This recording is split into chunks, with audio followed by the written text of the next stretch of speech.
এই অভিযোগটা সম্পূর্ণ মিথ্যা।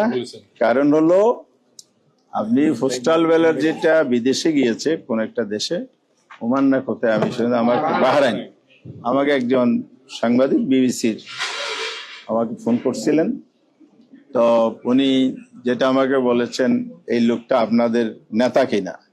আর বাহরাইন এমন একটা দেশ যে দেশে কোনো রাজনৈতিক দলের শাখা তাদের দেশের আইন সাপোর্ট করে না, এলাও করে না। 2 নম্বর হচ্ছে বাংলাদেশের নির্বাচনী আইন আরবি অনুযায়ী রাজনৈতিক দলের নিবন্ধনের যে শর্তাবলী আছে, বিদেশের রাজনৈতিক দলের কোনো শাখা থাকতে পারবে না। আইনের প্রতি শ্রদ্ধাশীল হিসাবে আমরা অলওয়েজ এটা মেনটেন করেছি। যদিও মিডিয়াতে বিভিন্ন দেশের বিভিন্ন দলের শাখা আমরা দেখি, এ ব্যাপারে কোনো পদক্ষেপ নাই। যেখানে আমার দলের কমিটি নাই, রাজনৈতিক নেতা হওয়ার তো প্রশ্নই ওঠে না। সে উদুরপিন্দি ভোদের গাড়ি চালানোর কোনো সুযোগ নাই।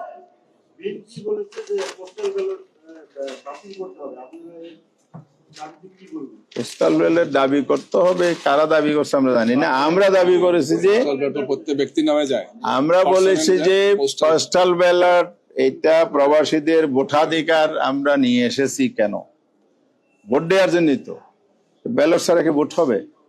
তা আপনি এদেশে ভোট দেবেন, ব্যালট নেবেন, তাইলে ওরা দেশের নাগরিক আপনি স্বীকার করেন না, তাইলে আপনি এই দাবির প্রশ্ন তুলবেন কেন? এটা অযৌক্তিক দাবি না। লোকাল ব্যালট যেটা হয়, নির্বাচন কমিশন আমাদেরকে যেটা বলেছে, যেহেতু এখানে একটা পোস্টাল ব্যালট পাঠানো আবার ভোট নিয়ে ফিরিয়ে আনা একটা টাইম বিষয় আছে, সময় সাপেক্ষ বিষয়।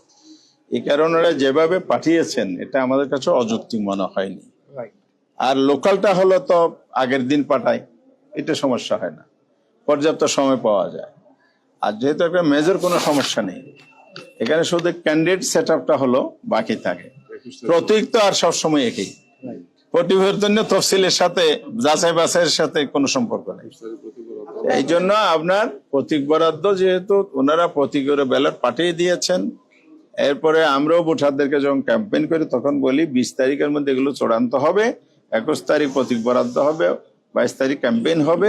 সুতরাং পোস্টাল ভোটারও যেন 20 তারিখের পরে ভোট প্রদান করে।